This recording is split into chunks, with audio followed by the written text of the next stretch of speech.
তুই শুধু নামটা বল, তারপরে দেখ এই আবু ওর কি হাল করে।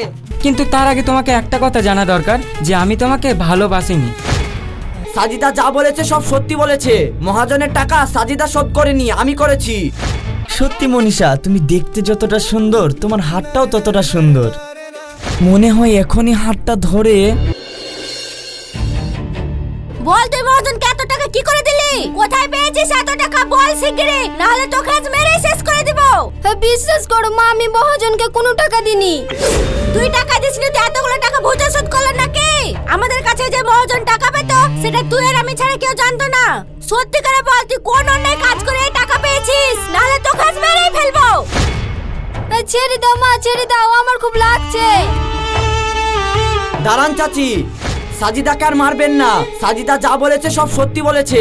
মহাজনের টাকা সাজিদা শোধ করেনি, আমি করেছি।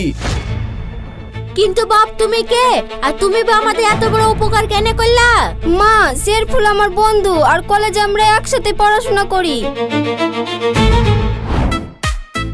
কিরে সাজেদা, তুই হঠাৎ আজ কলেজে কেক নিয়ে আসলি কেন সেটা তো বল। জানিস মনীষা, আজকে আমি অনেক খুশি। শোন সাজেদা, তোর মুখ থেকে এই কথাটা আমি 10 বার শুনলাম, কিন্তু এত খুশি হওয়ার কারণটা কি সেটা তো বলবি। মনীষা, তুই একটু গেস কর দেখি আমি কিসের জন্য এত খুশি।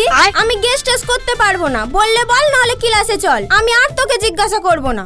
আরে আমার বেস্টি, এত রাগ করলে হয়? আমি তোকে বলবো না তো কাকে বলবো?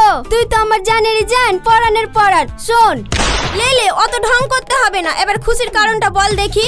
আসলে আজ সুদীপের বার্থডে, তাই আমি ভেবেছি আমরা দুজন ওর বার্থডে একসাথে সেলিব্রেট করব। আর ওকে আজই আমি বলে দিব যে ওকে আমি ভালোবাসি।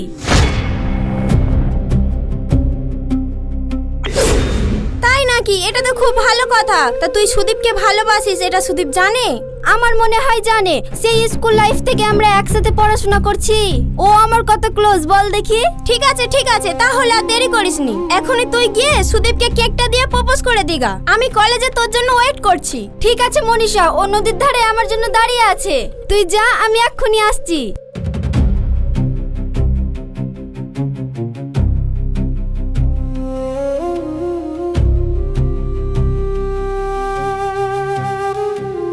হ্যালো, হ্যাপি বার্থডে সুদীপ, তোমাকে জন্মদিনের অনেক অনেক অনেক শুভেচ্ছা। Thank you Sajida. সুদীপ, আজ তো তোমার বার্থডে, তাই আমি ঠিক করেছি আজকে সারাটা দিন আমি তোমার সাথে কাটাবো। আমরা ঘুরতে যাব, ফুচকা খাবো, মজা করব, তারপর আমরা রাত্রে সিনেমা দেখে বাড়ি ফিরবো। বলো তো শোনা, কত মজা হবে? কি ব্যাপার সুদীপ, তুমি আমার কথায় খুশি হওনি? দেখো সাজিদা, তুমি আমার বেস্টি, সেই জন্য তোমার কাছে কিছু আমি লুকাতে চাইনি। আমি জানি সাজিদা তুমি আজ আমাকে কিছু বলতে এসেছো, কিন্তু তার আগে তোমাকে একটা কথা জানা দরকার যে আমি তোমাকে ভালোবাসিনি। আসলে গত 2 বছর ধরে আমি আর মনীষা রিলেশনশিপে আছি। তাই মনীষা তোমার কাছ থেকে সব কিছু শোনার পর আমাকে ফোন করেছিল। ও আমার ওপর অনেক রেগে আছে, তাই প্লিজ তুমি আর আমাদের মাঝে বাধা হয়ে থেকো না। আমরা আগের মতন যেমন বন্ধু ছিলাম তেমনই থাকবো, ঠিক আছে? ছিল রে তোর ভালোবাসা, আমায় তুই চিনতে পারলি না। চিরদিনই তুমি যে আমার, যুগে যুগে আমি তোমারি।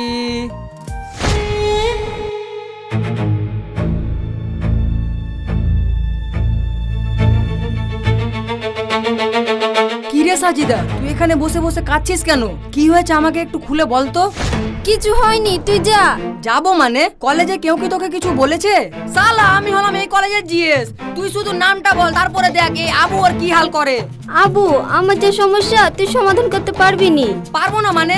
দরকার হয় আমার সংগঠনে ছেলে পেলে নিয়ে গোটা কলেজ ঘিরে ফেলবো, প্রিন্সিপালকে পর্যন্ত ঘরে আটকে ফেলবো। তারপর যে তোর সমস্যার সমাধান কিভাবে না হয় তাও আমি দেখছি। তুই শুধু তোর সমস্যাটা একবার বল। তাহলে শোন আবু,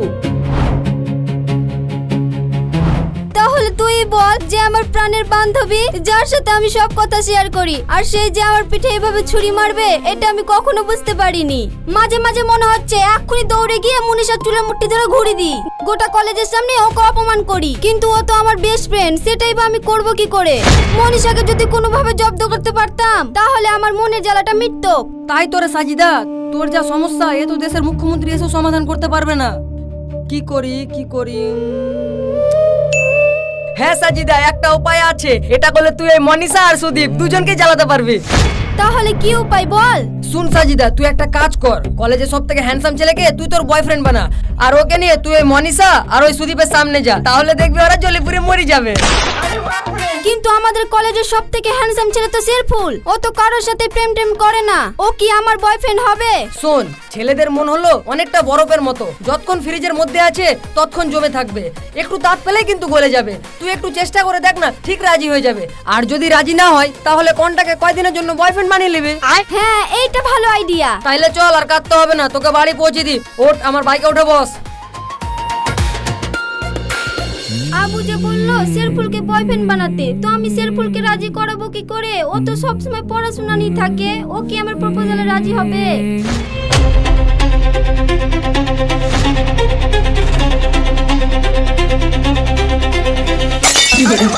এটা কি হলো সাজিদা? কি হলো মানে? সেটা তো তুমি বলবে। তুমি হঠাৎ ছাদ থেকে লাফ মারতে যাচ্ছিলে কেন? দূর, আমি কেন ছাদ থেকে লাফ মারতে যাব? আমি তো ছাদে দাঁড়িয়ে হাওয়া খাচ্ছিলাম। ও সরি শেরফুল, আসলে আমি একটু টেনশন আছি তো তাই বুঝতে পারিনি। টেনশন? তা তোমার আবার কিসের টেনশন? আমি তো দেখেছি তুমি কলেজে সব সময় হাসি খুশি থাকো। শেরফুল, তুমি আমার বয়ফ্রেন্ড হবা? মানে? আরে তুমি ভয় পেও না, আমি তোমাকে সত্যিকারী বয়ফ্রেন্ড হতে বলছিনি। তুমি কি আমার কন্টাক্টে বয়ফ্রেন্ড হবা? আরে দাঁড়াও দাঁড়াও, তুমি কি বলতে চাইছো ভালো করে বলো তো। আসলে শেরফুল, আমি না সুদীপকে ভালোবাসতাম, কিন্তু যখন ওকে আমি ভালোবাসার কথাটা বলতে গেলাম তখন ও আমাকে বলছে আমাকে ভালোবাসে না, ও ভালোবাসে মনীষাকে। তাই আমি ওকে দেখিয়ে দিতে চাই যে আমিও সুদীপের থেকে ভালো ছেলেকে প্রেম করতে পারি। শোনো সাজিদা, আমি তোমার কথা সব বুঝতে পেরেছি, কিন্তু এটা যদি শুধু অভিনয় হয় তাহলে আমি তোমার শর্তে রাজি, না হলে তুমি অন্য ছেলে দেখে নিতে পারো। না না, সেটাই হবে। তাহলে চলো, কিভাবে আমরা ওদেরকে বিরক্ত করব সেই প্ল্যানটা করি।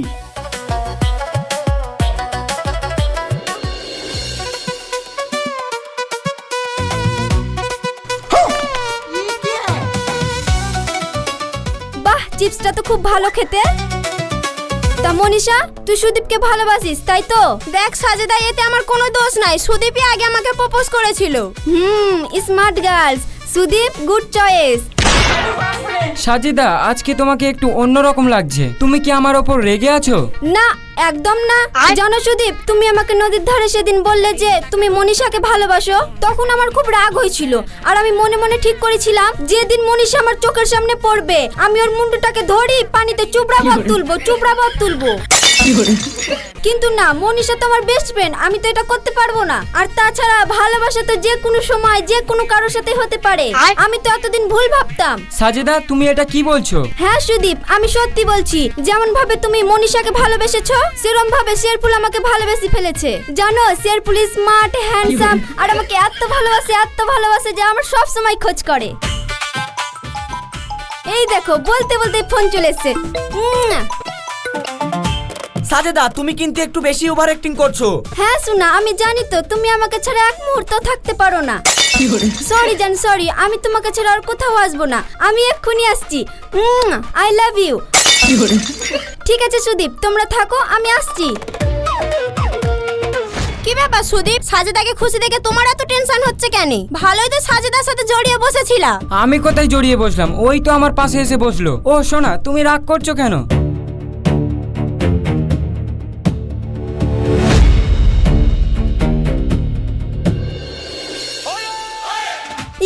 ইয়েস, আমি পেরেছি শেরফুল। ওদের দুজনের মুখে টেনশন দেখে আমার এত আনন্দ হচ্ছে, আমি তোমাকে বলি বোঝাতে পারবো না।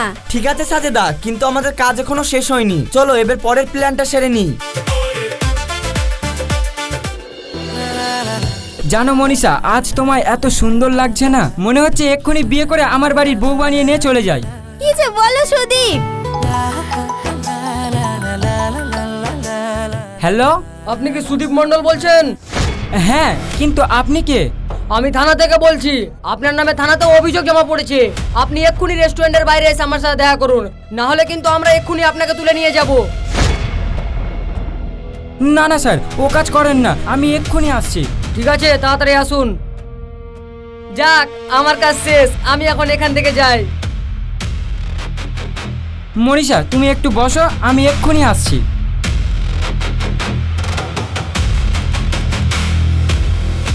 হাই মনীষা।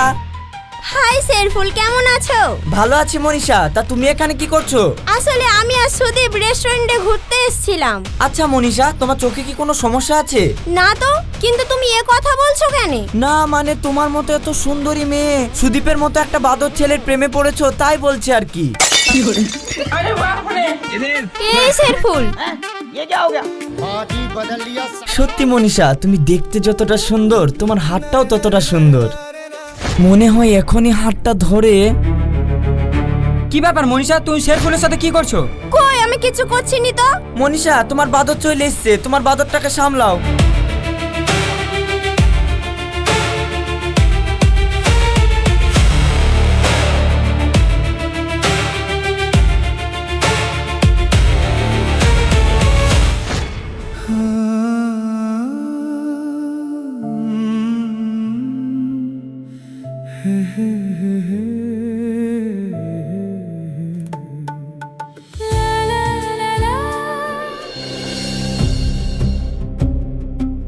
আমিনা ভাবি, এ তোমাদের কেমন ব্যবহার?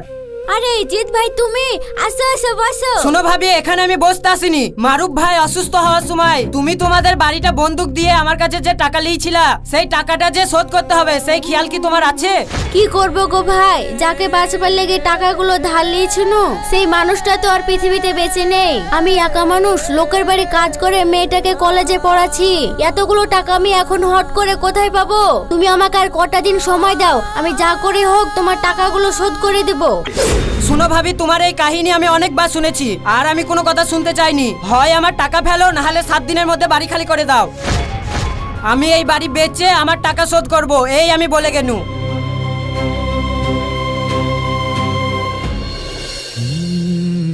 বলো সাজিদা, আজ কি করতে হবে? আজ আমরা একটা এমন প্ল্যান করব যাতে সুদীপ আর মনীষা দুজনেই জলে পুড়ে মরে। কি হয়েছে সাজিদা, তুমি কাঁদছো কেন? শেরফুল, আমার আব্বা যখন অসুস্থ হয়েছিল। তুমি কেঁদো না সাজিদা, ওপরে তো আল্লাহ আছে, তুমি আল্লাহর উপরে ভরসা রেখো, দেখবা সব ঠিক হয়ে যাবে। আসলে চাচি, আমি সাজিদার সাথে থাকতে থাকতে আমি সাজিদাকে মন থেকে ভালোবেসে ফেলেছি। তাই সাজিদার মুখে আপনাদের বিপদের কথা যখন শুনলাম, তখন আমি নিজে ওই মহাজনকে সব টাকা শোধ করে দিয়েছি। কিন্তু শেরফুল, আমার জন্য তুমি মহাজনকে এত টাকা কেন দিতে গেলে?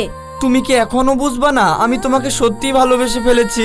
কিন্তু শেরফুল, আমরা গরিব, তোমরা বড় লোক, তোমাদের বাড়িতে কি আমাকে তোমার বউ হিসেবে মেনে নেবে? সাজেদা, তুমি ওইসব নিয়ে চিন্তা করো না। আমি মাকে অলরেডি আমাদের সম্পর্কের কথা বলেই রেখেছি, আর মাও আমাদের এই সম্পর্কে রাজি। তাই মায়ের কথাতেই আজ আমি তোমাকে নিতে এসেছি। প্লিজ তুমি আমাকে ফিরিয়ে দিও না। চাচি, আমি সাজেদাকে অনেক ভালোবাসি। জামা, যে তোকে ভালোবেসে নিতে এসেছে তাকে তুই ফিরিয়ে দিসনি। আমিও তোদের এই সম্পর্কতে রাজি, আর আমি চাই তুই শেরফুলকে বিয়ে করে সুখী হো। জামা, তুই তোর ভালোবাসার মানুষটার কাছে যা।